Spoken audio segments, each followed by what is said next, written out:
تو انہوں نے عرض کیا اللہ کے نبی صلی اللہ علیہ وسلم میں نے منت مانی تھی، ہمارے یہاں بھی منت ہوتی ہیں کہ بچہ اگر پیشاب کرنا بند کر دے گا تو 10 جگہ سے بھیک مانگ کے کھلائیں گے، بچہ اگر جو ہے یہ کرنا شروع کر دے تو یہ کریں گے، بچے کا اگر انتقال ہو رہا ہے تو کان چھیدا جا رہا ہے، کہا کان چھید دو، اس میں تار پہنا دو تو روح نہیں نکلے گی۔ میں بولتا ہوں پیارے اگر یہی معاملہ ہے تو گاؤں میں جتنے بوڑھے ہیں سب کے کان چھدا کر کے وہ تار پہنا دو تاکہ روح نکلنے نہ پائے۔ ارے غور کرنے کی بات ہے، موت و زندگی کا اختیار میرے مولا کے کرم پر ہے۔ میرا مولا جسے چاہتا ہے اسے زندگی عطا فرماتا ہے اور جسے چاہتا ہے موت دیتا ہے، اور اللہ نے جسے کرم دیا، جسے فیضان دیا، کبھی کبھی وہ بھی مردوں کو زندہ فرما دیتا ہے۔ کہا یقین کیسے آئے؟ کہا دیکھو نا حضرت موسیٰ علیہ السلام ان کے پاس فرائی کی ہوئی مچھلی تھی، فرائی کی ہوئی مچھلی بنی اسرائیل کے اندر سورہ بنی اسرائیل میں اس کا ذکر ہے، تلی ہوئی مچھلی تھی، لیکن حضرت خضر سے ملاقات کرنے کے لیے گئے، اللہ نے اپنی قدرت کا مظاہرہ فرمایا۔ تلی ہوئی مچھلی زندہ ہوتی ہے کہ مر چکی ہوتی ہے؟ بولیے، مر چکی ہوتی ہے۔ مردہ تو نہیں کہوں گا، اگر مردہ کہوں گا تو بھی حلال ہے۔ دو ہی مردے تو حلال ہیں، ایک مچھلی مردہ وہ حلال اور ایک ٹڈی مردہ وہ حلال، وہ مری ہوئی مچھلی۔ لیکن اللہ نے قدرت کا مظاہرہ فرمایا تو خضر کے پاس پہنچی اور اس کے بعد اٹھی اور سمندر میں چلی گئی۔ جب سمندر میں جاتا ہے تو کوئی بھی چیز جائے تو راستہ بند ہو جاتا ہے، لیکن رب کی قدرت کا کمال دیکھو، وہ مچھلی زندہ بھی ہو گئی، سمندر میں جا رہی ہے تو سرنگ بناتے ہوئے چلی جا رہی ہے، سرنگ بناتے ہوئے چلی جا رہی ہے۔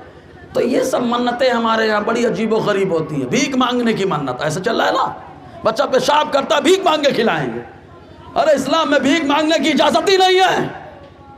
ایک صحابی نے خالی ارادہ کر لیا تھا کہ اب مانگا جائے، مانگ کے کھایا جائے، حضور کو معلوم پڑا، اللہ کے نبی صلی اللہ علیہ وسلم نے بلایا ان کو، اور بلانے کے بعد ارشاد فرمایا بھیک مانگنے کا ارادہ ہے، اگر بھیک مانگ کر کے کھاؤ گے تو اللہ کے نبی نے ارشاد فرمایا روزے معیشت جو بلا وجہ بھیک مانگ کر کے کھاتا ہے جب وہ آئے گا تو اس کے چہرے پر گوشت نہیں ہوگا، خالی ہڈی ہڈی ہوگی۔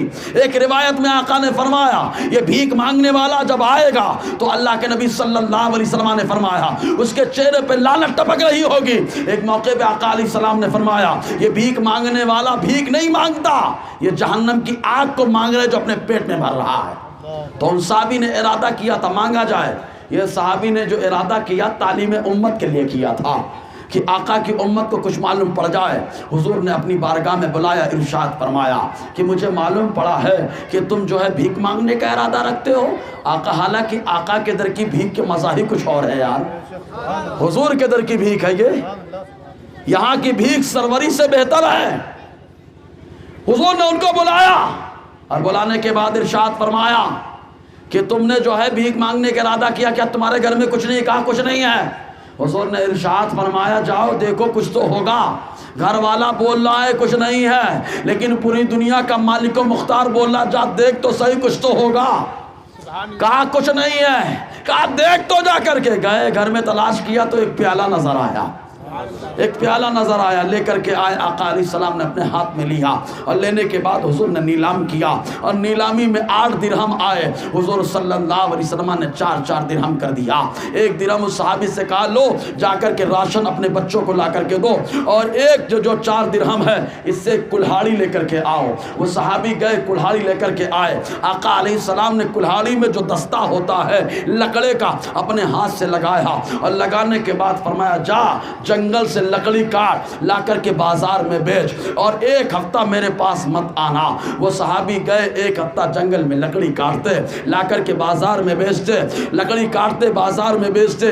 1 ہفتے کے بعد جب آئے تو اپنے دامن میں بہت ڈھیر درہم لے کر کے آئے۔ آقا علیہ السلام نے دیکھا مسکرا دیا، ارشاد فرمایا تو بھیک مانگنے کا ارادہ رکھتا تھا، پہلے تیرا ہاتھ نیچے رہتا تھا لیکن اب تجھے اللہ نے اس قابل بنا دیا کہ تو اب دے گا تیرا ہاتھ اوپر ہوگا۔ حضور نے فرمایا الید العلیٰ خیر من الید السفلیٰ، حضور نے فرمایا اوپر والا ہاتھ، دینے والا ہاتھ یہ نیچے لینے والے ہاتھ سے بہتر ہوا کرتا ہے۔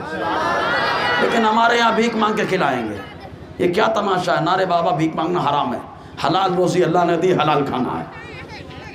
تو ان صحابیہ نے کہا میں نے منت مانی ہے۔ اچھا کچھ عورتیں منت مانتی ہیں سیدہ بی بی کی کہانی سننے کا، چلتا ہے ادھر بھی چلتا ہے نا، ہاں سیدہ بیوی کی کہانی. پہلے میں ان عورتوں سے پوچھتا ہوں سیدہ بیوی کس کو کہتے ہیں یہ بتاؤ تو صحیح. 10 بیویوں کی کہانی, 10 بیویاں کس کو کہتے ہیں معلوم ہے آج تک؟ ارے سیدہ بیوی کہتے ہیں فاطمۃ الزہرا رضی اللہ تعالیٰ عنہا کو. ان کے بارے میں کیا پڑھا آپ نے؟ خالی اس میں خواب ہے, میں یہاں گئی وہاں گئی, یہ ہوا وہ ہوا, کیا ہے یہ سب؟ اس میں نام بھی نہیں بتایا گیا. اگر سیدہ بیوی کی کہانی سننا ہے تو حضرت فاطمۃ الزہرا کی سیرت کی کتابیں ہندی میں بھی ہیں, اردو میں بھی ہیں. بیٹھو اپنے بچوں کو سناؤ, بچیوں کو سناؤ, بتاؤ بچیوں کو کہ سیدہ بیوی رضی اللہ تعالی عنہ گھر کے اندر رہتی تھی. اتنی حیا اللہ نے ان کے اندر ڈالی تھی. اس حیا کی برکت یہ ہے کہ روز محشر اللہ تعالیٰ ان کی حیا کا خیال فرما رہا ہے. اللہ ارشاد فرمائے گا اے اہل محشر اپنی نظروں کو نیچے کر لو, اس لیے کہ فاطمہ بنت محمد کا گزر ہونے والا ہے. بتاؤ سیدہ بیوی حضرت فاطمہ کو کہتے ہیں. 10 بیویاں نہیں 11 بیویاں. ایک آئے 10 بیویاں 11 بیویاں کس کو کہتے ہیں؟ کہا آقا کی ازواج مطہرات کو. کہا حضور کی زوجہ جتنی ہے بیویاں ہم مومنوں کی ماں ان کو کہا جاتا ہے. کہا ان کے بارے میں اگر پڑھنے کا بڑا شوق ہے تو سورہ احزاب پڑھو. اللہ تبارک و تعالیٰ نے ان کو 8 یا 9 چیزوں کا حکم دیا. اس میں پہلی چیز کی اجنبی سے اگر بات کرو تو سختی سے بات کرو. بتاؤ بچیوں کو کہ خیر سے بات نہیں کرنا, اگر وہ بہت کچھ کر رہا ہے تو سختی سے بات کرو. اور اگر آؤ گھر میں ابا ہے تو وَقُلْنَا قَوْلًا مَعْرُوفًا, اللہ فرماتا ہے میٹھی بات کرو. ابا سے اچھے سے بات کرو, بھائی سے اچھے سے بات کرو, شوہر سے اچھے سے بات کرو. گھر کے جو ذمہ دار مرد ہیں جو تمہارے لیے ذو رحم محرم ہے یا شوہر ہے ان سے اچھی بات کرو. اللہ نے حکم دیا اور اس میں کیا فرمایا؟ وَقَرْنَا فی بیوتکن. اللہ تعالیٰ فرماتا ہے اے نبی کی ازواج مطہرات تم عام عورتوں کی طرح نہیں ہو, گھر میں رہا کرو. حضرت سودا سے لوگوں نے, کچھ عورتوں نے کہا تھا اے سودا بنت زمعہ رضی اللہ تعالی عنہا آپ حج کے لیے کیوں نہیں چلتی, عمرہ کے لیے کیوں نہیں چلتی ہیں؟ کہا میں نے جو حج فرض تھا کر لیا ہے, عمرہ بھی رسول اللہ کے ساتھ کر لیا ہے, اب ہم کو گھر میں رہنے کا حکم ہے, ہم گھر سے باہر نہیں نکلیں گے. دیکھو واہ کیا شان ہے, گھر کے اندر وہ موجود ہیں اور اللہ تبارک و تعالیٰ روز محشر جب ان کو بلائے گا تو یہ مقام ہوگا, جب وہ آئیں گی تو آقا کی زوجہ کہلائیں گی, حضور کے نکاح میں ہوں گی. تو ان بچیوں کو منت ماننا ہے تو یہ سب منت مان کے پڑھو. بتاؤ بچوں کو, بچیوں کو بتاؤ جو ہماری بچیاں جوان ہوئی ہیں وہ ابا کی نہیں سن رہی ہیں. وہ سوچتی کہ اب میں جوان ہوئی کائے کو ابا کی سننے کا, اماں کی سننے کا, وہ غیر سے جا کر کے باتیں کر رہی ہیں. اس بچی کو بتاؤ آج تو جوان ہے کل بوڑھی ہوگی, کل تیری بھی بچی ہوگی. آج تو نے اپنی اماں کا کہنا نہیں سنا ہے, ابا کی بات نہیں مانی ہے, کل جب تو بوڑھی ہوگی تیری بچی بھی جوان ہوگی. تو نے آج ہمیں ٹھکرا دیا ہے, کل تیری بچی تجھے ٹھکرا کر کے جائے گی, تب تجھے معلوم ہوگا کہ گھر سے بھاگنے کا نتیجہ کیا ہوتا ہے, گھر سے نکلنے کا نتیجہ کیا ہوتا ہے, باپ کی عزت سے کھیلنے کا معاملہ کیا ہوتا ہے, ماں کو بدنام کرنے کا معاملہ کیا ہوتا ہے. اس بچے کو بتاؤ تو صحیح. اور وہ میری مائیں بہنیں جو سن رہی ہیں ذرا سنیں, جو بچی بھاگتی ہے ایک بار اپنے بہن کے چہرے کو دیکھ لینا کہ تیرے بھاگنے کی وجہ سے تیری بہن کا رشتہ جو ہے لفڑے میں آ سکتا ہے, تیری ماں جو ہے بدنام ہو جائے گی, تیرا باپ جو 4 لوگوں میں سر اٹھا کر کے چلتا ہے تیرے بھاگنے کی وجہ سے سر جھکا کے چلے گا, تیرا بھائی جب بھی بات کرتا ہے تو بڑے وقار سے بات کرتا ہے لیکن تیری ایک غلطی کی وجہ سے خودکشی کرنے پہ مجبور ہو سکتا ہے. تو اے میری بہن غلط قدم مت اٹھاؤ سڑک چھاپ عاشقوں کے چکر میں, ماں باپ کو راضی کرو. اس لیے کہ ایک صحابی آقا کی بارگاہ میں آئے اور آنے کے بعد عرض کیا اے اللہ کے نبی صلی اللہ علیہ وسلم میں آپ سے بیعت کرنا چاہتا ہوں اس بات پر کہ آپ کے ساتھ ہجرت کر کے جاؤں گا, یعنی گھر بار چھوڑ کر کے آپ کے ساتھ رہوں گا, جہاد کروں گا. آقا نے فرمایا مجھے معلوم ہے لیکن یہ بتا کہ تیرے ماں باپ زندہ ہیں. انہوں نے کہا خوش نصیب ہوں بلکہ لاہما حی, ماں بھی زندہ ہے باپ بھی زندہ ہے. آقا نے فرمایا جا اپنے ماں باپ کے ساتھ اچھا سلوک کر, جب تو ان کے ساتھ اچھا سلوک کرے گا تجھے اللہ تعالی حج عمرہ جہاد تینوں کا ثواب عطا فرمائے گا. تو میری ماں بہنوں سڑک چھاپ عاشقوں کے چکر میں مت پڑو, یہ جب تک جوانی ہے تمہارا استحصال کرے گا. ہو سکتا ہے کہ تم کو لے کر کے جائے اس کے بعد چھوڑ کے بھاگ جائے. وہ بات تمہارے لیے بڑی قربانیاں دے کر کے تم کو پڑھایا, بڑی قربانیاں دے کر کے تم کو پروان چڑھایا, ذرا ان کی طرف بھی دیکھ لینا, ان کے ارمان کی طرف بھی دیکھ لینا. لیکن اللہ اکبر جب جوانی آتی ہے تو کچھ نہیں نظر آتا. میں کہتا ہوں جوانی لاؤ تو ایسی لاؤ، جوانی لاؤ تو کیسی لاؤ؟ کہا ماں عائشہ صدیقہ جیسی لاؤ۔ جوانی لاؤ تو حضرت فاطمہ الزہرا جیسی لاؤ۔ کہا کیوں؟ کہا ماں عائشہ صدیقہ نے وہ حیا کیا کہ سوچو آج دنیا تو سلام پیش کر رہی ہے، لیکن ماں عائشہ صدیقہ کو اللہ تعالیٰ نے خود سلام کہلوایا ہے۔ جسے اللہ سلام کہلوائے ذرا سوچو ان کا مقام کیا ہوگا۔ معلوم ہے حضور کے دور میں عورتوں میں جب فتویٰ دیا کرتی تھی وہ ماں عائشہ صدیقہ، وہ ماں عائشہ صدیقہ جو حافظہ قرآن ہیں، وہ ماں عائشہ صدیقہ جو عالمہ ہیں، وہ ماں عائشہ صدیقہ جو محدثہ ہیں، وہ ماں عائشہ صدیقہ جو مفسرہ ہیں، وہ حفصہ جو حافظہ بھی ہیں، عالمہ بھی ہیں، مفتیہ بھی ہیں۔ تو ذرا سوچو ان کی زندگی کے بارے میں پڑھو۔ منت ماننا ہے تو ایسی منت مانو۔ میری بات سمجھ میں آ رہی ہے؟ اگر آ رہی تو اپنے فارم ہاؤس میں ایک اور جھاڑ آنا چاہیے بھائی۔ ایسے ایک اور لگاؤ تو آج یہاں پہ فارم ہاؤس لگا کے اٹھنے کا بولو۔ اور بتا دینا روضہ محشر جب جاؤ گے جنت کے اندر تو دیکھنا، کہا وہ 2022 کا کہ یہ ایک تاریخ آئی تھی 9 نومبر، غوث پاک کے نام سے جلسہ سجا تھا، وہیں پہ سبحان اللہ بول بول کر کے ہم نے فارم ہاؤس بنایا تھا۔ جی جانا تو خوش ہو جانا جی۔ تو منت یہ سب منتیں مانو، کیا الٹی سیدھی منتیں ہیں یار۔ ارے حضرت مریم کی طرح منت مانو نا، انی نذرت للرحمن صوما، میں نے رحمان کے لیے نظر مان رکھی ہے۔ کہا کون سی نظر؟ کا اجنبی سے بات نہیں کرنا ہے۔ بولو نا سبحان اللہ یار، کسی اجنبی سے بات نہیں کرنا ہے، کسی سے بکواس نہیں کرنا۔ پھر عورتیں سوچتی ہیں کیا یہ ہمارے شوہر کا دوست ہے، اس سے بات کر لیں، یہ ہمارے شوہر کا جو ہے دوست ہے، اٹھتا بیٹھتا ہے اس لیے بات کر سکتے ہیں۔ نہیں میری ماں بہنوں، آقا علیہ السلام کے دوستوں سے اچھا کسی کا دوست نہیں ہو سکتا ہے۔ کہا حضور کے دوست کون ہے؟ کہا صحابی ہے، یہ وہ ہے جن سے اللہ نے جنت کا وعدہ فرما لیا ہے، یہ وہ ہے جن سے اللہ راضی ہو چکا ہے۔ یہ عبداللہ ابن ام مکتوم نابینا صحابی ہیں۔ آ گئے آقا کے ساتھ ام سلمہ ماں عائشہ صدیقہ یا ماں عائشہ صدیقہ ماں حفصہ موجود ہیں، دونوں کھڑی ہو گئی۔ آقا علیہ السلام نے فرمایا پردہ کرو، تو کہا اللہ کے نبی صلی اللہ علیہ وسلم یہ تو نابینا ہے، ان سے کیا پردہ کرنا؟ آقا نے فرمایا یہ نابینا ہے، تم دونوں تھوڑے نہیں، ذرا سوچو یہاں پر، وہ نابینا ہے تم دونوں نہیں۔ وہ حضور کے صحابی ہیں جن سے اللہ نے جنت کا وعدہ فرمایا ہے، حضور کے دوست ہیں۔ جب دوستوں کا یہ معاملہ، تو اندازہ لگائے جب حضور کے دوستوں سے پردہ ہے، حضور کے دوستوں سے پردہ ہے تو پیر سے بھی پردہ ہے، پیر سے بھی پردہ ہے، ولی سے بھی پردہ ہے، سب سے پردہ ہے۔ اب یہیں پر ایک بات عورتوں والی آج کل ذات چل رہی ہے، حالانکہ موضوع سے بہت دور نکل جا رہا ہوں، آپ اگر سنتے رہیں تو میں گھنٹوں سناتا رہوں گا۔ ایک بار سبحان اللہ بولیے آپ۔ آج ایک معاملہ اور چل رہا ہے، بولے فلاں عورت بابا جی آ گئے، ہے نا؟ چل رہا ہے کہ نہیں چل رہا ہے؟ یہ پاگل پاکھنڈی عورت جس کو ڈھنگ نہیں وضو بنانے کا نہانے کا، بولے بابا آ گئے۔ بابا نہیں آئے، کون آیا معلوم ہے؟ ایک مثال حدیث سے بھی بتا رہا ہوں، پہلے ایک مثال دیتا ہوں۔ ہم لوگ اسٹیج سے آئیں اتر کر کے، اچھل کے آپ کے اوپر بیٹھ جائیں تو آپ ہم کو کیا بولو گے؟ بدتمیز بولو گے نا، کہ کیسے مولانا ہے یار یہ اچھل کے ہمارے اوپر بیٹھ رہا ہے۔ اچھا وہیں پر اگر کوئی عورت ہو اس پہ ہم لوگ بیٹھے تو بدتمیز نہیں بولو گے، پھر تو ہاتھ بولے گا اور چہرے سے خون کی بارش ہوگی۔ کام مولانا اگر بیٹھے اچھل کر کے تو ہم برا مان جاتے ہیں۔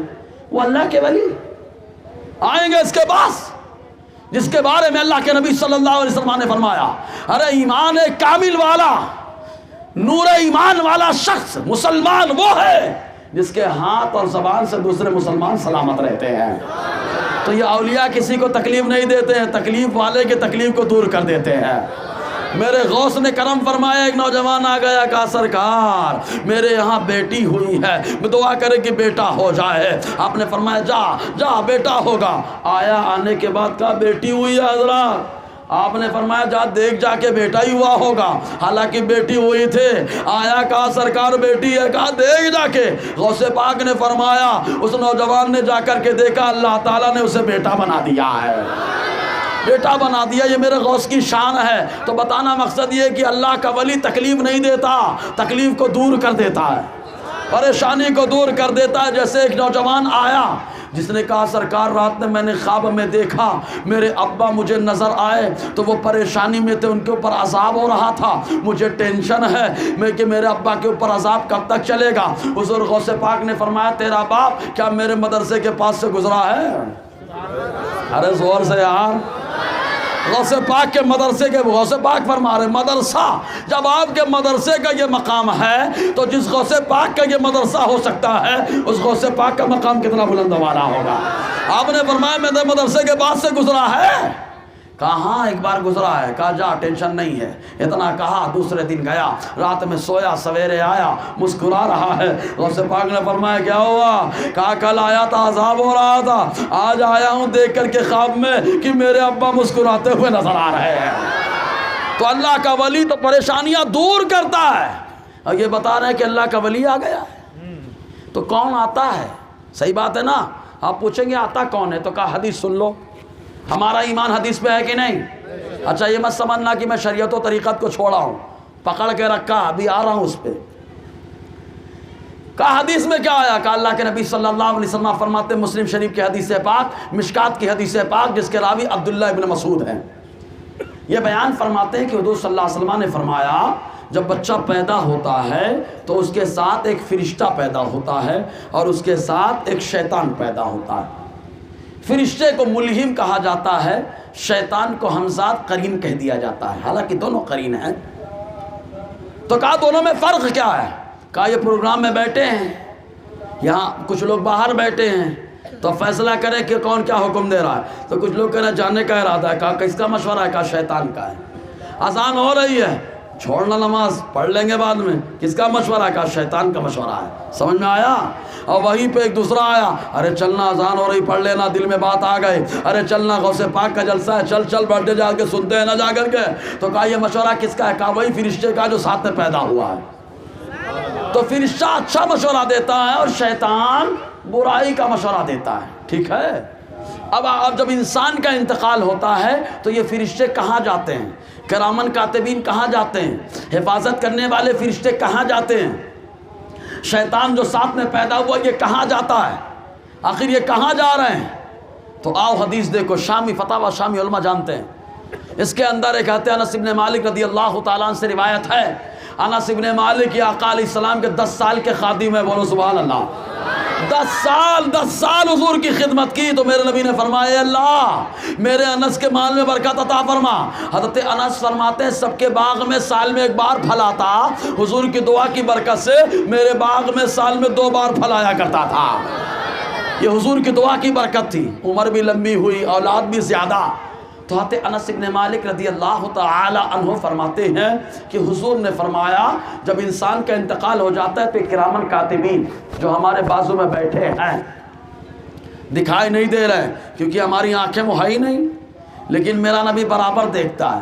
ارے یہی نہیں دیکھتا، میرا نبی تو ماں کے پیٹ میں جو فرشتہ روح ڈالنے جاتا ہے میرا نبی اسی میں دیکھ لیتا ہے، تبھی تو فرما رہا ہے 120 دن میں آ کر کے فرشتہ روح ڈال کر کے جا رہا ہے۔ سمجھے گی نہیں آپ؟ تو کہا جیسے ہی انتقال ہوا تو یہ فرشتے، یہ حفاظت کرنے والے کرامن کاتبین جو ساتھ میں پیدا ہوا فرشتہ، یہ اللہ کی بارگاہ میں عرض کرتے اے اللہ ہمیں آسمان پہ آنے کی اجازت دے دے کہ کوئی جگہ بیٹھ کر تیرا ذکر کرے، تیری بات کرے۔ رب فرماتا ہے نہیں آسمان میں بہت سارے ذکر کرنے والے ہیں، جگہ خالی والی نہیں ہے۔ کہتے مولا زمین پہ کوئی جگہ دے دے جہاں تیرا ذکر کریں بیٹھ کر، تو رب فرماتا ہے زمین پہ بہت ذکر کرنے والے ہیں، جگہ خالی نہیں ہے۔ تو یہ فرشتے کہتے مولا پھر اب ہم گائیں کہاں ذکر کریں؟ رب فرماتا ہے اب تک کہاں تھے؟ کہا فلاں شخص کے ساتھ تھے۔ کہا فلاں کہاں ہے؟ کہا قبر کے اندر۔ تو اللہ تعالیٰ فرماتا ہے اس کی قبر کے پاس جاؤ اور قیامت تک 4 کلمات کہتے رہو۔ تو فرشتے قبر پہ جاتے ہیں، جانے کے بعد 4 کلمات سبحان اللہ، الحمدللہ، اللہ اکبر، لا الہ الا اللہ۔ کوئی قبر پہ فاتحہ پڑھے نہ پڑھے، یہ فرشتے اللہ کا ذکر کر کر کے فاتحہ پڑھ رہے ہیں۔ تو کہا فرشتے تو وہاں پہنچ گئے لیکن شیطان کہاں گیا؟ کہا کہیں یہاں گیا، کہیں وہاں گیا، بیت الخلا میں شیطان ہوتے ہیں، اسی لیے دعا پڑھ کے جاتے ہیں اللہم انی اعوذ بک من الخبث والخبائث. کہا شیطان ہے بیت الخلا میں. کہا اچھا کیوں ہے؟ دوسری جگہ کیوں نہیں؟ کہا گندی جگہ ہے، وہیں جا کر کے چھپ گیا. کہا ادھر ادھر بھاگ رہا تھا شیطان جو ساتھ میں پیدا ہوا. ایک عورت گزری، نہ وضو تھا نہ پاک تھی، ایک دم بے ڈھنگے انداز میں جا رہی تھی. شیطان نے دیکھا، کہا اپنی سواری مل گئی، سوار ہو گیا. اب اس کے بعد جب کوئی اتارنے آیا تو کہا میں فلاں بابا ہوں. فلاں بابا کو بدنام کرنے کے لیے شیطان آیا ہے، اس لیے شیطان کو بھگانا ہے. مصطفیٰ نے فرمایا کان میں اذان کہو، شیطان ہوا خارج کرتے ہوئے بھاگ جائے گا. سمجھے نا؟ تو یہ عورتوں کے اوپر کون آ رہا؟ بابا آئے کہ شیطان آیا؟ زور سے بولو کون آیا؟ شیطان. حدیث کی روشنی میں ہے نا، ہمارا ایمان حدیث پہ ہے کہ نہیں؟ مضبوط ایمان ہے، مضبوط، کیونکہ ہمارا ایمان وہ ہے جسے احمد رضا نے ہماری گھٹی میں پلایا ہے. سمجھے کہ نہیں آپ؟ تو جی تو شیطان. صحابہ نے حضور سے پوچھا حضور جب بچہ پیدا ہوتا ہے تو شیطان پیدا ہوتا ہے، تو آپ بھی تو پیدا ہوئے. وَإِيَّاكَ يَا رسول اللہ، آپ کے ساتھ بھی ایسا ہوا؟ آقا نے فرمایا نعم، ہاں، لیکن اپنی طرح مجھے مت سمجھنا. وَلَكِنَّ اللَّهَ أَعَانَنِي فَأَسْلَمَ فَلَا يَأْمُرُنِي إِلَّا بِخَيْرٍ. آقا نے فرمایا تمہارا شیطان تم پر غالب آ رہا ہے. آقا علیہ السلام فرماتے سنو، اور تم سے مراد یہ ہم لوگ، ورنہ صحابہ پہ شیطان غالب نہیں آیا، صحابہ ہمیشہ شیطان پہ غالب آئے. تو حضور نے فرمایا اپنی طرح مت سمجھنا، اللہ نے میری مدد فرمائی. وہ شیطان جو میرے ساتھ پیدا ہوا تھا مجھ پر ایمان لا چکا ہے. حضور کے ساتھ پیدا ہونے والا شیطان حضور پہ ایمان لے آیا. سمجھ میں آیا کہ نہیں؟ تو شیطان حضور نے فرمایا وہ عورت آئی کہتی ہے اللہ کے نبی صلی اللہ علیہ وسلم نے منت مانی تھی کہ آپ آئیں گے تو آنے کے بعد ہم دف بجائیں گے، دھپلی بجائیں گے. حضور نے فرمایا بجا لے. بجانے لگی دف. حضور موجود ہے، تب بجا رہی ہے بجا رہی ہے بجا رہی. ابو بکر آ گئے، بجانا ہی شروع رکھا، بند ہی نہیں کیا. عثمان آ گئے، بجانا شروع رکھا. کئی صحابی آ گئے. اتنے میں حضرت عمر تشریف لائے. حضرت عمر کو جیسے ہی اس نے دیکھا تو فوراً ڈھپلی کو نیچے رکھا، بیٹھ گئی، کپڑے سے چھپا لیا. جیسے ہی چھپایا مصطفیٰ مسکرانے لگے اور مسکرانے وہ ارشاد فرمایا عمر تم کو دیکھ کر کے شیطان بھاگتا ہے. حضرت عمر نے کہا حضور کیا ہوا؟ کہا میرے سامنے دفلی بجا رہی تھی، ابو بکر کے سامنے بجا رہی تھی، عثمان کے سامنے بجا رہی تھی، اور بھی لوگ بیٹھے تھے بجا رہی تھی، لیکن جیسے ہی تم کو دیکھا دفلی کو چھپا لیا. تو معلوم مصطفیٰ نے کیا بتایا؟ اے عمر یہ سب شیطانی کام ہے، اور جو تمہارا تیور رکھتا ہے اس کو دیکھ کر کے شیطان بھاگ جایا کرتا ہے. سمجھے کہ نہیں؟ تو یہ سب شیطانی کام ہے. تو عمر والا تیور لائے. تو اب آئیے چلیے چلتے ہیں شریعت و طریقت، کیونکہ اعلیٰ حضرت نام ہے حضور غوث پاک کے قلم کا. بولو سبحان اللہ. امام احمد رضا کو اگر جان لے تو معاملہ ہی کلیئر ہو جائے. تو حضور غوث پاک کے قلم کا نام ہے. کہ انہوں نے فتاوی رضویہ شریف جو نیا نسخہ ہے اس کے 23ویں حصے کے اندر شریعت کی بھی تعریف کی ہے، طریقت کی بھی کی ہے، حقیقت کی، معرفت کی. آسان لفظوں میں سمجھنے کے موڈ میں تو بولو سبحان اللہ.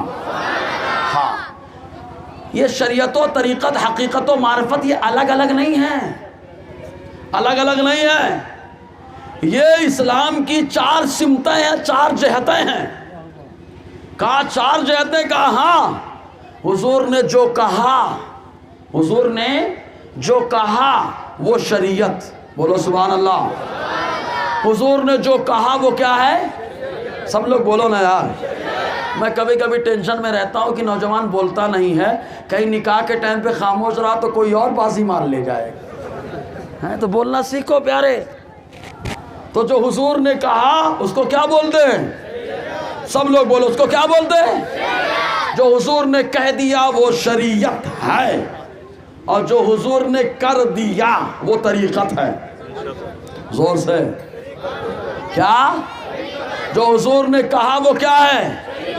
جو حضور نے کہا وہ شریعت، جو حضور نے کیا وہ طریقہ. اور کرتے کرتے کرتے کرتے کرتے کرتے ایک نوری کیفیت پیدا ہوتی ہے، اسی کیفیت کا نام حقیقت ہے. سمجھے کہ نہیں؟ ابھی مثال دے رہا ہوں. کہا نوری کیفیت جو پیدا ہو رہی اس کا نام حقیقت ہے، اور جو چیز ہے اس کے بارے میں جتنی معلومات حضور نے دی ہے اسی معلومات کا نام معرفت ہے. کہا اب مثال دیجئے. کہا نماز میں لے لو. نماز میں کیسے؟ تو کہا نماز میں اس طریقے سے کہ حضور نے فرمایا بخاری شریف کی حدیث میں صلو کما رأیتمونی اصلی، آقا نے فرمایا نماز پڑھو جیسے تم مجھے پڑھتے ہوئے دیکھتے ہو۔ تو کہا حضور نے نماز پڑھنے کا حکم دے دیا، تو نماز پڑھنے کا حکم دینا یہ شریعت ہے، نماز کا حکم دینا یہ کیا ہے؟ شریعت ہے۔ کہا حضور نے خالی حکم دیا نماز پڑھی کی نہیں پڑھی؟ ارے کہا حضور 5 کے زیادہ پڑھتے ہیں، تہجد میں اٹھ رہے ہیں وہ پڑھ رہے ہیں، تہجد کے بعد فجر پڑھ رہے ہیں، فجر کے بعد اشراق پڑھ رہے ہیں، اشراق کے بعد چاش پڑھ رہے ہیں، ظہر پڑھ رہے ہیں، عصر پڑھ رہے ہیں، مغرب پڑھ رہے ہیں، وابین پڑھ رہے ہیں، عشاء پڑھ رہے ہیں، رات کی نمازیں پڑھ رہے ہیں۔ کہا جو حضور نے کہا وہ شریعت ہے، جو حضور نے کیا وہ طریقت ہے۔ اب جو طریقت والا ہوگا تو 5 ٹائم کی نماز سے کام نہیں چلے گا، طریقت والے کو تہجد بھی پڑھنی پڑے گی، طریقت والے کو فجر بھی پڑھنی پڑے گی، طریقت والے کو اشراق بھی پڑھنی پڑے گی، طریقت والے کو چاش بھی پڑھنی پڑے گی، ظہر بھی پڑھنی پڑے گی۔ معلوم یہ ہوا شریعت میں 5 ٹائم کی نماز ہے اور طریقت میں مکمل نماز پڑھتے ہوئے بندہ نظر آ رہا ہے۔ سمجھ میں آیا کہ نہیں آیا؟ اگر آیا تو زور سے سبحان اللہ بولو نا یار۔ ہاں تو کہا حضور نے جو کہا وہ شریعت، جو کیا وہ طریقت۔ اب نوری کیفیت کیا آ گئی؟ کہا کچھ منافقین مسجد میں آتے تھے حضور کے نماز پڑھنے کے لیے، اور آتے تو یوں کرتے، دھکا مکی ماحول خراب ہو جائے، جیسے کٹھورا کی سنیت مضبوط ہے اللہ اس کو مضبوط رکھے۔ تو نظر لگی ہوئی ہے کہاں سے ملے چوری کرنے کا موقع، کیوں؟ ایمان بڑا مضبوط ہے، کٹھور ہے یہاں پہ ایمان، ہونا چاہیے ایمان مضبوط۔ لیکن کچھ لوگ کھڑے ہوں گے بولیں گے حضرات دونوں تو ایک ہی ہیں۔ کہا کیسے؟ کہا حضرات وہ بھی قرآن پڑھتا، میں بھی قرآن پڑھتا، وہ بھی نماز پڑھتا، میں بھی نماز پڑھتا، وہ بھی دین کی باتیں کرتا، میں بھی دین کی باتیں کرتا، سیم ٹو سیم ہے۔ صحیح ہے کہ نہیں؟ سیم دکھ رہا ہے، فرق کیا ہے؟ میں بولتا ہوں بابا سیم دکھنے کے معاملے میں سیم حکم رہے ضروری نہیں ہے۔ اپنی داڑھی پہ پکڑو داڑھی۔ اب کہیں گے حضرت ہمارے پاس تو داڑھی ہی نہیں ہے۔ ہاں داڑھی کو پکڑا، داڑھی کے بال ہے کہ نہیں ہے؟ ارے بولو ہے کہ نہیں؟ ورنہ کوئی اور بازی مارے گا نکاح کے ٹائم پہ۔ داڑھی میں بال ہے کہ نہیں ہے؟ ہاں اب اچھا داڑھی کے بال بنوائیں کہ بچائیں؟ بولو مار دے اسورا؟ نہیں نا، کیچی لگائیں؟ نہیں نا۔ تو کہا داڑھی کے بال ہے ان کو بچانا ہے، کہا بغل میں جو بال ہے بغل کے بال کو کٹانا ہے کہ بچانا ہے؟ ارے بولو۔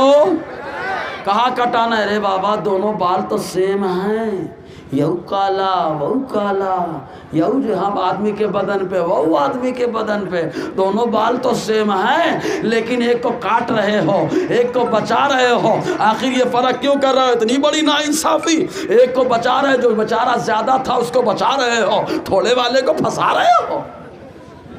تو کہا یہ فرق کیوں ہو گیا؟ وہ لوگ جو بول رہے ہیں ایک ہی قرآن، ایک ہی پیغمبر کا کلمہ پڑھتے ہیں، ایک ہی خدا کا کلمہ، سب تو ایک ہیں، تو میں بولتا ہوں یہ بال بھی تو سیم ہیں، ایک کو کاٹ رہے ایک کو بچا رہے ہو، آخر وجہ کیا ہے؟ اور آگے بڑھو، ایک مثال اور دیتا ہوں، یہ ذہن کھولنے والی بات ہے۔ ایک بات بتائیے، آپ کے بدن میں کھال ہے کہ مال ہے؟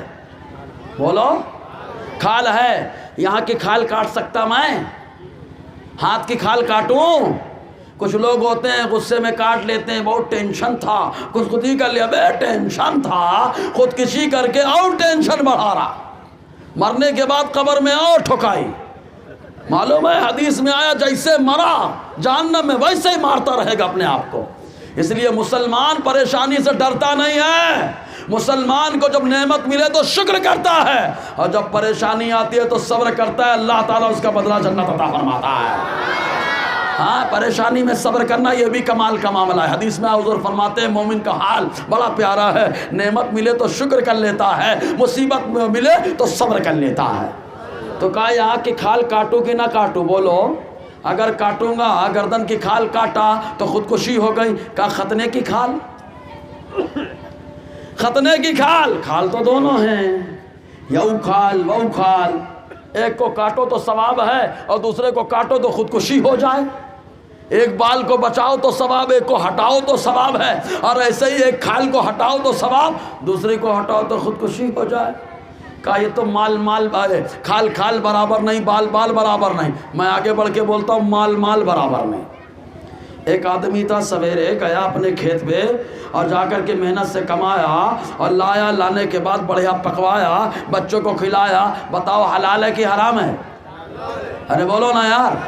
ایک آدمی ہے گونڈی ہے مستری ہے، گیا صبح سے لے کے شام تک کمایا، 500 کی نوٹ پایا، گیا راشن کی دکان پہ چاول لایا اور گوشت کی دکان پہ گوشت لایا اور لانے کے بعد غوث پاک کی نیاز پکا کر کے اپنے بچوں کو کھلایا. بتاؤ ثواب ہے کہ گناہ ہے؟ محنت سے کما رہا ہے نا. وہیں پہ ایک بیٹھا تھا ایک دم ریکامٹا بھامٹا، وہ بیٹھا تھا کہ او اس راشن کی دکان میں چاول ہے، یہاں پہ گوشت ہے. گیا تالا توڑا، وہی گونی سے وہی پوتے سے نکالا چاول اور گیا چوری کر کے لایا گوشت. اب بنا کر کے چوری کا چاول، چوری کا گوشت بریانی بنا کے ذوق سے کھا رہا ہے، مزہ آ رہا ہے. بتاؤ حلال ہے کہ حرام ہے؟ کیا آدمی ہے یار. بال سیم دکھے ایک کو بولے بچاؤ ایک کو ہٹاؤ، کھال سیم دکھے ایک کو بولے ہٹاؤ ایک کو بچاؤ. مال ایک لا رہا ہے تو بولے حلال، ایک لا رہا ہے تو بولے حرام. اور آگے بڑھوں؟ کہا اور آگے بڑھیے حضرت. بال برابر نہیں، مال برابر نہیں، کھال برابر نہیں. میں کہتا ہوں رشتہ بھی برابر نہیں. کہا کیسے؟ کہا اماں کے قدموں کے نیچے جنت ہے. صحیح ہے نا؟ تو اب جتنے شادی شدہ تھے گئے بستر پہ، اہلیہ کا پاؤں دبانے لگے. اہلیہ خوش، کیا ہوا حضرات آج پاؤں دبا رہے ہو، بڑی خدمت کر رہے ہو؟ کہ آج بیان میں سن کے آیا اماں کے قدموں کے نیچے جنت. تم دو میرے بچوں کی اماں ہو نا، تم بھی تو بچوں کی اماں ہو، تمہارے قدموں کے نیچے جنت، تو پاؤں دبا رہا. صحیح ہے کہ نہیں؟ تو کہا نہیں رے بابا، تیری جنت تیرے اماں کے قدموں کے نیچے ہے اور اس کے قدموں کے نیچے تیرے بچوں کی جنت ہے. سمجھ میں آیا کہ نہیں آیا؟ فرق سمجھ میں آ رہا ہے کہ نہیں آ رہا؟ کہا جب یہ فرق سمجھ رہے تو یہیں کلیئر ہو گیا سیم دکھنے والی چیز سیم نہیں ہوتی ہے. یہ فرق کیوں ہو رہا ہے؟ کہا اس لیے ہو رہا ہے کہ ہم لوگ قرآن و حدیث کو ماننے والے ہیں، مصطفیٰ کے دین کو ماننے والے ہیں. ہماری شریعت میں ہماری طبیعت نہیں چلتی ہے، ہمارے دل کا جو ہے فرمان نہیں چلتا ہے، ہمارا دماغ نہیں چلتا ہے، بلکہ ہمارے شریعت میں ہمارے خدا کا فرمان چلتا ہے، رسول اللہ کی سنت چلا کرتی ہے. تو رسول اللہ نے بتایا کہ بچانا ہے تو کہا بچاؤ ثواب ہے. رسول اللہ نے کہا ہٹانا ہے تو ہٹاؤ ثواب ہے. رسول اللہ نے کہا بچاؤ تو ثواب ہے، ہٹاؤ تو ثواب ہے. رسول اللہ نے کہا وہ محنت سے کما کے لایا حلال ہے اور یہ چوری کر کے کھا رہا یہ حرام ہے. تو ایسے ہی رسول اللہ نے فرما دیا یہ 72 والا ہے، یہ جہنم میں جانے والا ہے، یہ ایک ہے، یہ نجات پانے والا ہے. اب سیم بول کر کے سیم میں مت گھسانے کے چکر میں آنا، اور اگر جو بولے تو اس کے سامنے کھڑے ہو کے بول دینا بغل کا بال مت کاٹنا بے، ختنہ مت کرانا بے. صحیح ہے کہ نہیں؟ اب بال اگر بڑے ہو جائے سر میں تو مت کٹانا جا کے، کائے کا تورا بال ہے نا بے، تے تورے بال کا کٹا کے دفنا نہیں رہے، پھینک کے آ رہے، دفنا کے آؤ کے. سمجھ میں آ گیا؟ اگر آیا تو بولو سبحان اللہ. سمجھ میں آیا؟ تو آج لوگ برابر سب کو لے کے چل رہے ہیں سب. ارے یار یہ لوگ ہوتے نا حضور کو مشورہ دیتے، اللہ کے نبی صلی اللہ علیہ وسلم نے مسجد سے بھگایا، وہاں بھی تو سیم کہہ سکتے تھے، یہ کھڑے ہوتے بولتے حضور سیم تو ہیں. عبداللہ ابن مکتوم اذان دے رہے ہو؟ کہاں؟ کہا کون آیا؟ کہا صحابی آ گئے. کہا کون آیا؟ کہا منافق آ گئے. کہا منافق کیسا؟ کہا وہی حضور کے پیچھے نماز پڑھتا تھا. وہ کہاں نماز؟ کا مسجد نبی میں پڑھتا تھا. کہا اچھا، اذان کی آواز پہ آتا تھا، قرآن بھی وہی پڑھتا تھا، سیم قرآن، سیم ایک قرآن، ایک قرآن، ایک قرآن، ایک پیغمبر کا ماننے والا، لیکن اندر جا کے گستاخیاں کرنے والا. تو آقا علیہ السلام نے مسجد کے اندر یہ ہوتا تو مشورہ دیتا، لیکن حضور کو مشورہ دیتا تو لفڑے میں آ جاتا. تو جیسے وہاں لفڑے میں ویسے یہاں لفڑے میں رہے گا، کیونکہ مصطفیٰ نے وہاں بھی بھگایا ہے یہاں بھی ہٹایا ہے.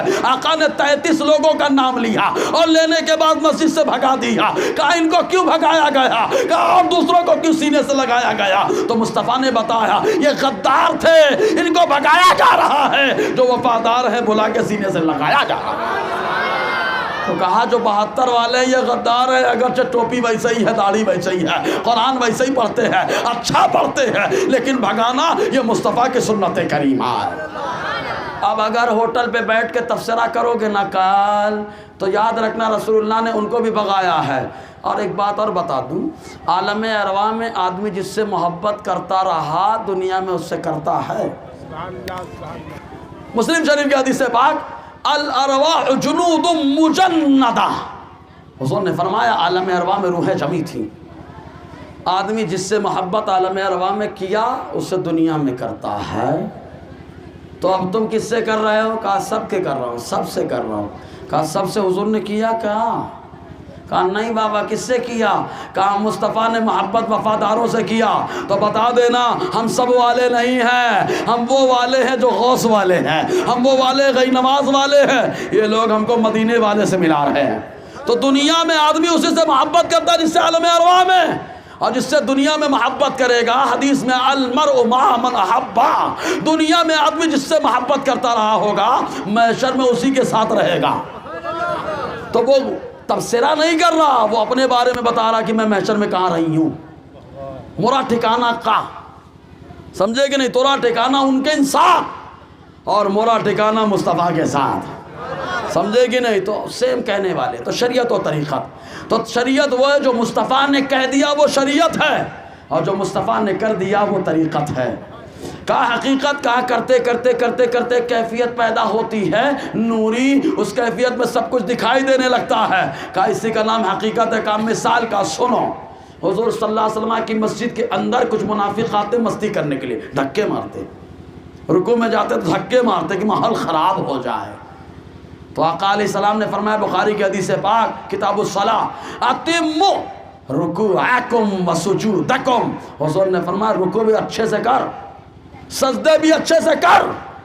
کیا تو سمجھتا ہے ترون ہاؤنا قبلتی، کیا تو یہ سمجھتا ہے کہ میرا قبلہ میرے سامنے ہے، میں ادھر ہی دیکھتا ہوں پیچھے نہیں دیکھتا؟ آقا نے فرمایا سنو، انی اراکم من ورائی کما اراکم امامی، ارے جیسے میں آگے دیکھتا ہوں ویسے پیچھے بھی دیکھ لیا کرتا ہوں۔ کہا یہی حقیقت ہے۔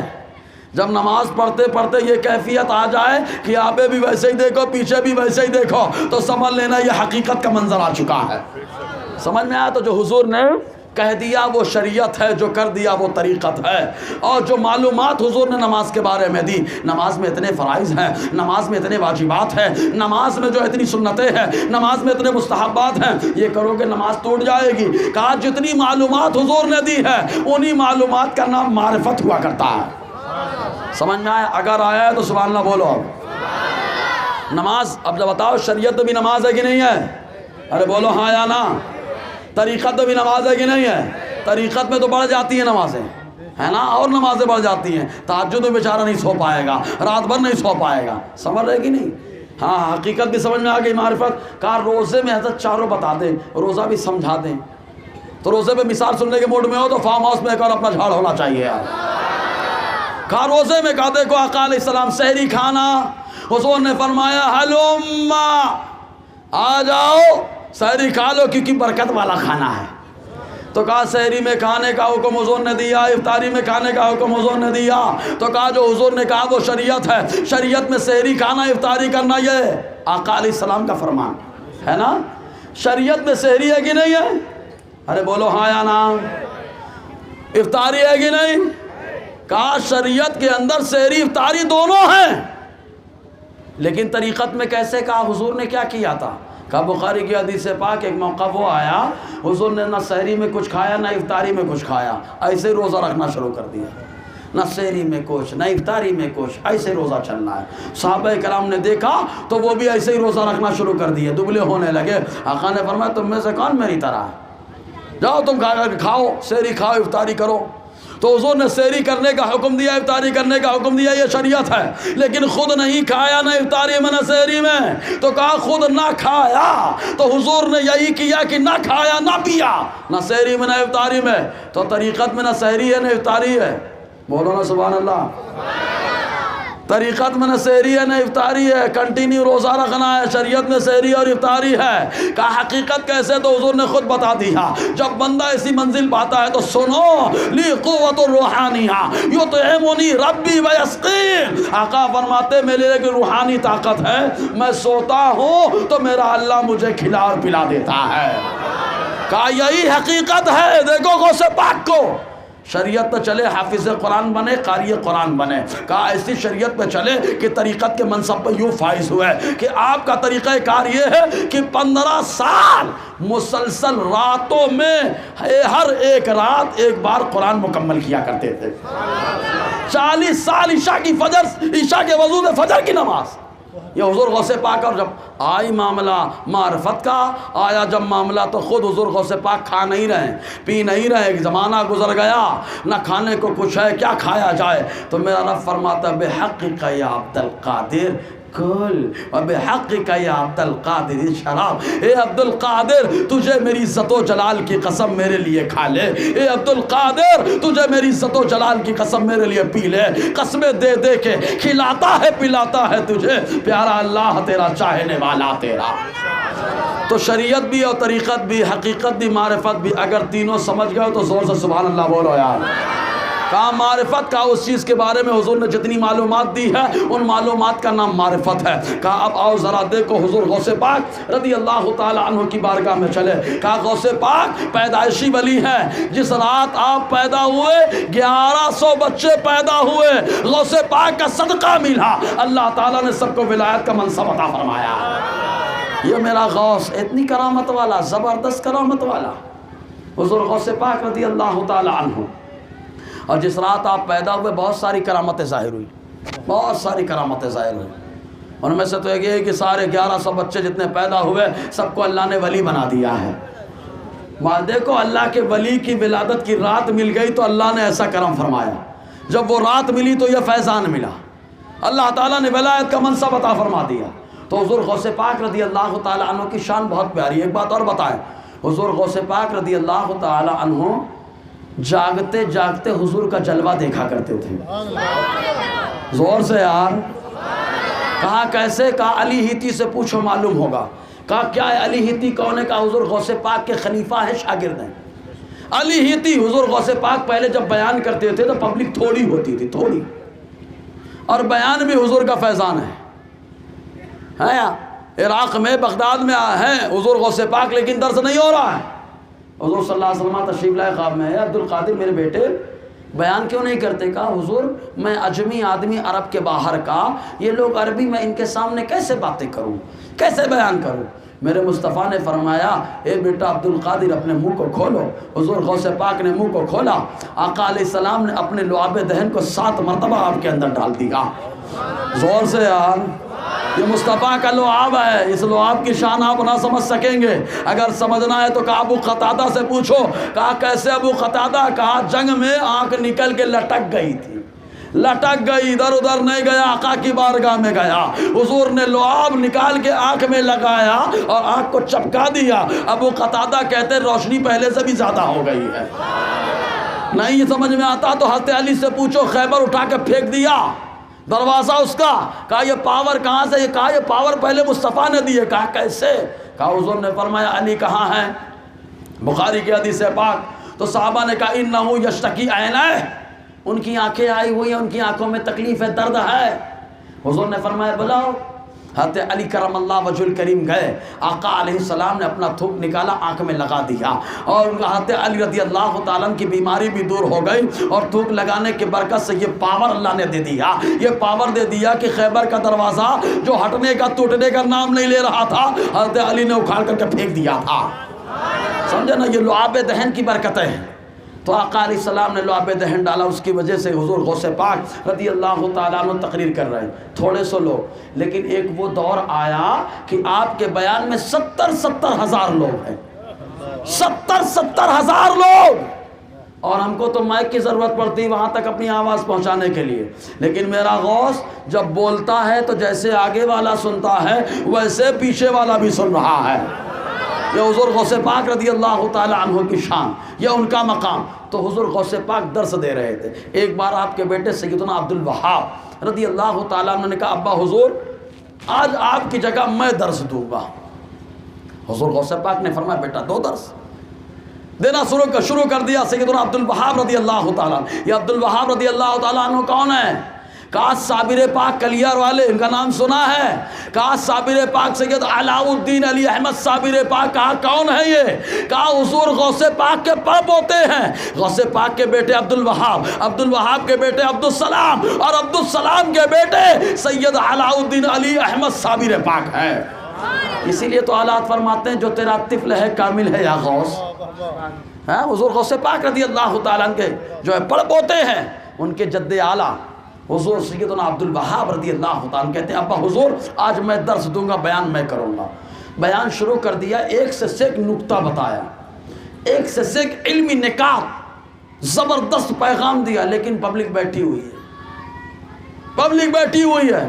بیٹھ گئے، حضور غوث پاک کھڑے ہوئے، خالی اتنا فرمایا اے لوگو ایمان پر ثابت قدم رہو، تقوی اختیار کرو۔ لوگ دہاڑے مار مار کر کے رونے لگے، خالی ان دو جملوں میں دہاڑے مار مار کے رونے لگے۔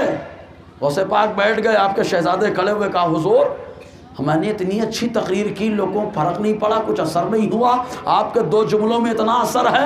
حضور غوث پاک نے فرمایا میں دین کے درد سے بولتا ہوں اور اللہ تعالیٰ اس درد کو لوگوں کو سمجھا رہا ہے، اسی درد کا اظہار لوگ کر رہے ہیں۔ یہ حضور غوث پاک رضی اللہ تعالیٰ عنہ کا درس ہے۔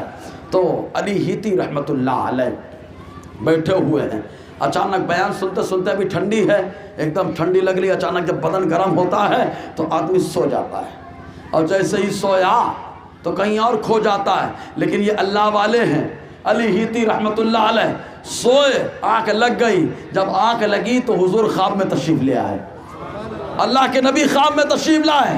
حضور غوث پاک رضی اللہ تعالیٰ عنہ درس دیتے دیتے کھڑے ہو گئے، ادب کے ساتھ کھڑے ہیں، کافی دیر تک کھڑے رہے، مجمع بھاگا نہیں کہ درس نہیں ہو رہا، بھاگو بھاگو، جیسے ہمارا حال ہوتا ہے۔ بیٹھ کھڑے وہاں پہ غوث پاک سب بیٹھے ہوئے ہیں۔ حضور غوث پاک بیٹھ گئے، جب بیٹھ گئے تو لوگوں نے پوچھا حضور معاملہ کیا ہے؟ آخر آپ اچانک کھڑے ہوئے پھر بیٹھ گئے، اس کی وجہ کیا ہے؟ تو حضور غوث پاک نے فرمایا تھا میں کیوں کھڑا ہوا، علی ہیتی سے پوچھو معاملہ کلیئر ہو جائے گا۔ علی ہیتی سے لوگوں نے پوچھا کیا ہوا تھا؟ کہا میں بیٹھے بیٹھے درس سنتے سنتے سو گیا، اور جب سویا تو اللہ کے نبی میرے خواب میں تشریف لائے، حضور صلی اللہ علیہ وسلم تشریف لائے، تو خواب میں علی ہیتی کیا دیکھ رہے ہیں اس خواب کو میرا غوث بھی دیکھ رہا ہے۔ اور یاد رکھو جب غوث پاک خواب کو دیکھتے ہیں تو میرا نبی کتنے خوابوں کو دیکھتا ہوگا۔ یہیں پر اب آپ کے ذہن کو گھما کر کے ابو بکر صدیق کی بارگاہ میں لے چلتا ہوں۔ ہے موڈ سننے میں؟ اگر ہے تو بولو سبحان اللہ یار۔ ہاں اشارہ کر دیجئے گا کب ختم کرنا ہے، ہمارا بھی پیٹ بھرتا ہوتا نہیں بیان کرنے سے، نہیں جب اشارہ کر دیجئے گا۔ سننے کے موڈ میں تو فارم ہاؤس میں ایک اور بہت سیلو لگا یار۔ ہاں کھانا نہیں کھائے تھے کیا؟ ابھی غوث پاک کا لنگر کھانے کے بعد تو آدمی چہکتا ہے۔ لنگر کھائے کہ نہیں مدرسے میں؟ کھا کے آیا نا تو اور زور سے بولو نا، پھر لنگر کا دم دکھنا چاہیے نا یار۔ واہ کیا بات ہے، لنگر کا دم دکھ رہا ہے، کیا بات ہے جی۔ بچوں میں دیکھو کتنا دم ہے، پیچھے مستی کر رہے ہیں۔ ایک بار بولو سبحان اللہ۔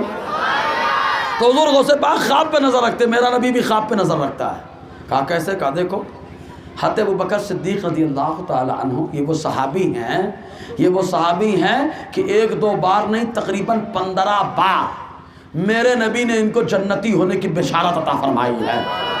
یہ ابو بکر صدیق رضی اللہ تعالیٰ عنہ۔ آج لوگوں کا معاملہ کیا ہے؟ ابو بکر کو گھٹا کے کسی اور کو بڑھا رہے ہیں۔ ہمارے لیے سب برابر ہیں، لیکن ابو بکر افضل ہیں، پھر عمر ہیں، پھر عثمان ہیں، اور پھر اس کے بعد مولا کائنات ہیں۔ ہاں کہا قوال نے حضرت کہا تھا نا دمادم مست قلندر، جواب دو کیا کہا تھا؟ دمادم مست قلندر علی کا چوتھا نمبر، علی کا چوتھا نمبر، پہلا نمبر تو صدیق اکبر کا ہے، بولو نا سبحان اللہ۔ کہا صدیق اکبر کا ہے؟ کہا ہاں یہ ہمارے نبی نے صدیق اکبر کو پہلا نمبر عطا فرمایا ہے۔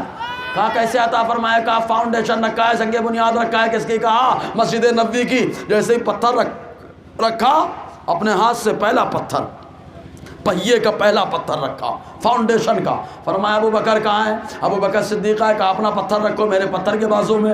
پھر اس کے بعد کہا عمر کہاں ہے؟ عمر ہے، کہا اس ابو بکر کے پتھر کے بازو میں تمہارا پتھر۔ کہا عثمان کا، عثمان غنی آئے، کہا عمر کے پتھر کے بازو میں عثمان تمہارا پتھر۔ کہا علی کا آئے، علی آئے، حضور نے فرمایا عثمان کے پتھر کے پیچھے تم اپنا پتھر رکھو۔ آقا نے خالی پتھر نہیں رکھوایا، کیا فرماتے؟ ہاؤلائی خلفائی من بعدی۔ حضور نے فرمایا اے لوگوں یہ مت سمجھو کہ خالی میں نے پتھر رکھوایا ہے، میں نے جس انداز میں پتھر رکھوایا میرے بعد خلیفہ اسی انداز میں ہوں گے۔ آج سے بہت ساری حدیثیں ہیں، بہت ساری حدیثیں۔ تو ابو بکر صدیق رضی اللہ تعالی عنہ یہ کاروباری تھے، بہت بڑے بیپاری تھے. اور ایک بات اور، ایمان لانے سے پہلے بھی حضور کے دوست تھے، ایمان لانے کے بعد تو اور جگری فکری دوست ہو گئے. یہ ایمان کیسے لائے؟ ملک شام گئے تجارت کرنے کے لیے. جب وہاں گئے تجارت کرنے کے لیے تو ایک خواب دیکھا. کیا خواب دیکھا؟ کہ خانہ کعبہ سے ایک نور نکلا ہے، ایک روشنی نکلی ہے. سب سے پہلے ابو بکر کے گھر میں آئی، پھر مکے میں جتنے گھر ہیں سب کے گھر میں روشنی پہنچ گئی. ابو بکر نے خواب دیکھا. خواب کی تعبیر پوچھنے کے لیے کہاں جائیں؟ تو کہا اس وقت جو ہے سنیاسی تھے کرسچن کے، عیسائی سنیاسی جو واقعتاً اس وقت متقی پرہیزگار ہوا کرتے تھے، اکثر اللہ کے ولی ہوا کرتے تھے. بعد میں شرارتیں آ گئیں تو ایک پادری کے پاس حضرت ابو بکر اپنا خواب لے کر کے گئے کہ خواب کی تعبیر پوچھی جائے. تو پوچھنے کے لیے گئے تو پوچھا، بتایا ایسا ایسا خواب دیکھا ہے. پادری نے پوچھا کہاں کے رہنے والے ہو؟ کہا مکہ کا رہنے والا ہوں. کہا قبیلہ؟ کہا قریش. کہا کون سا خاص قبیلہ؟ کہا تیم. کہا تمہارے خواب کی تعبیر یہ ہے کہ تمہارے یہاں ایک اللہ کے نبی جلوہ گر ہوں گے، تم ان پر ایمان لاؤ گے اور سب سے پہلے ان کے خلیفہ بنو گے. بہت سلو بولتے ہو یار. کہاں دیکھا؟ ملک شام میں خواب دیکھا، تعبیر پوچھی، آ گئے مکہ.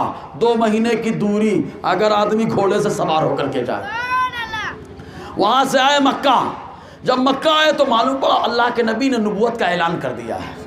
حضور نے بتا دیا لوگوں میں اللہ کا نبی اور اللہ کا پیغمبر ہوں. ابو بکر صدیق کو جب معلوم پڑا تو گئے حضور کے پاس اور جاننے کے بعد کہا مت دلیل علی ما تدعی، آپ نے جو دعوے نبوت کیا ہے، آپ نے جو کہا ہے کہ میں اللہ کا پیغمبر ہوں، اللہ کا نبی ہوں، اس کی دلیل کیا ہے؟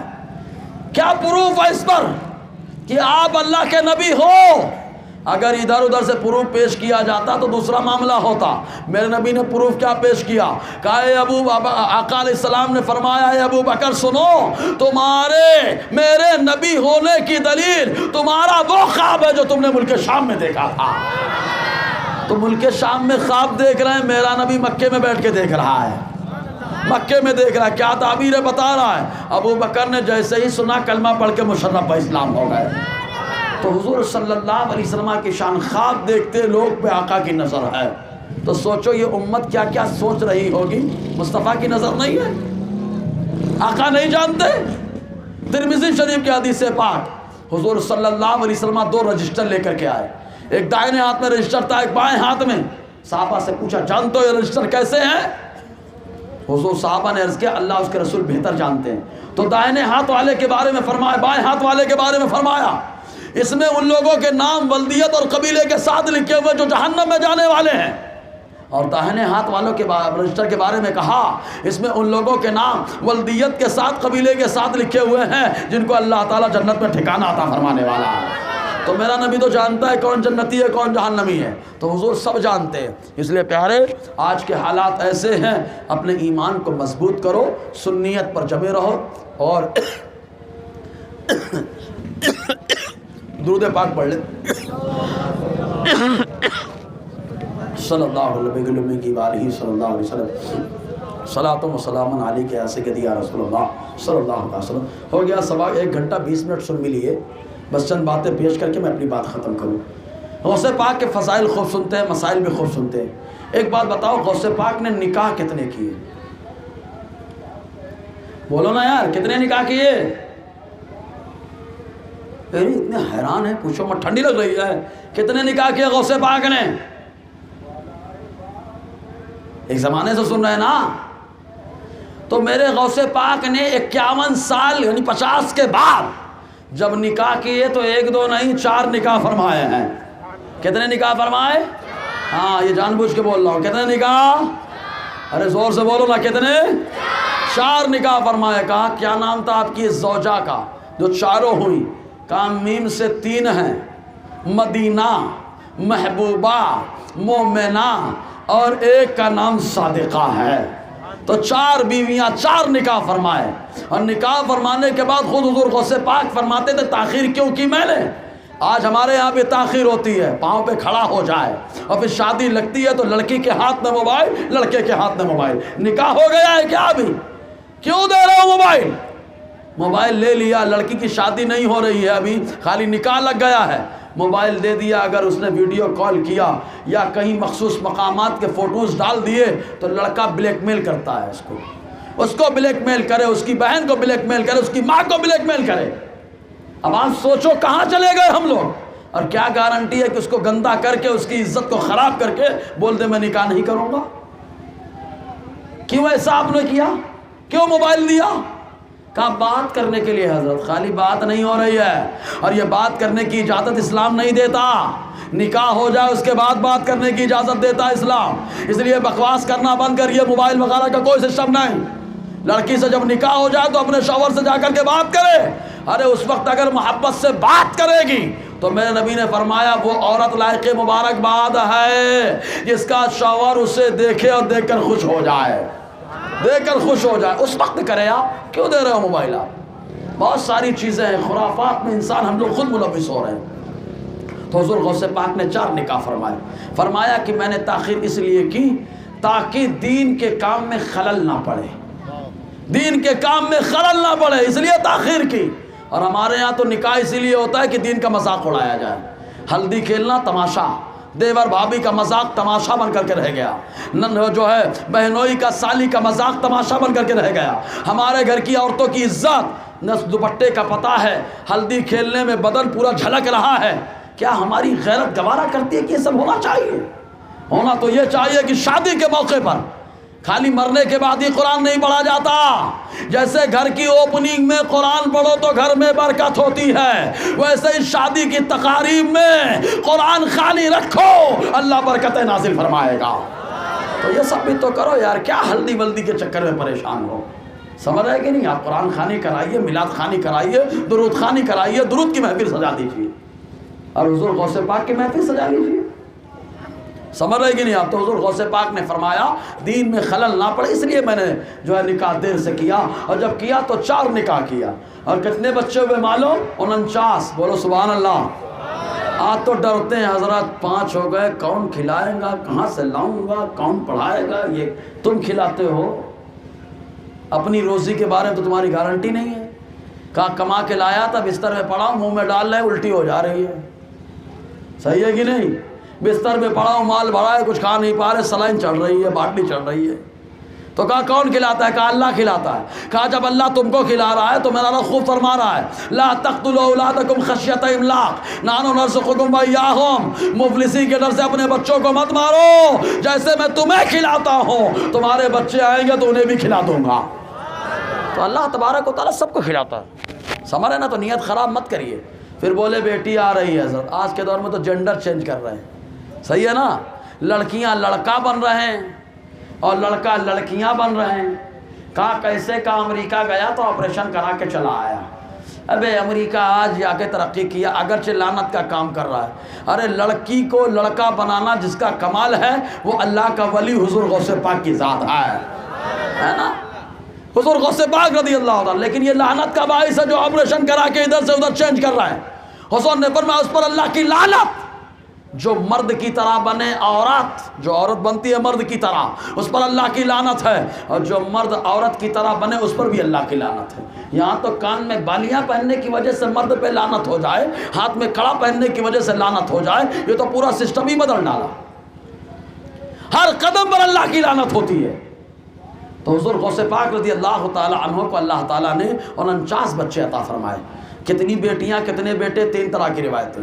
ایک روایت میں ہے 20 بچے 29 بیٹیاں، ایک روایت میں ہے 22 بیٹے 27 بیٹیاں، ایک روایت میں یہ ہے کہ 27 بیٹے اور 22 بیٹیاں حضور غوث پاک کو اللہ تعالیٰ نے عطا فرمایا۔ اور غوث پاک کا ماحول دیکھو، 49 بچے ہیں، بیٹی اور بیٹا سب کو اللہ تعالیٰ نے وقت کا ولی بنا دیا ہے، سب کو ولی بنایا ہے۔ یہ غوث پاک رضی اللہ تعالیٰ عنہ کی تربیت۔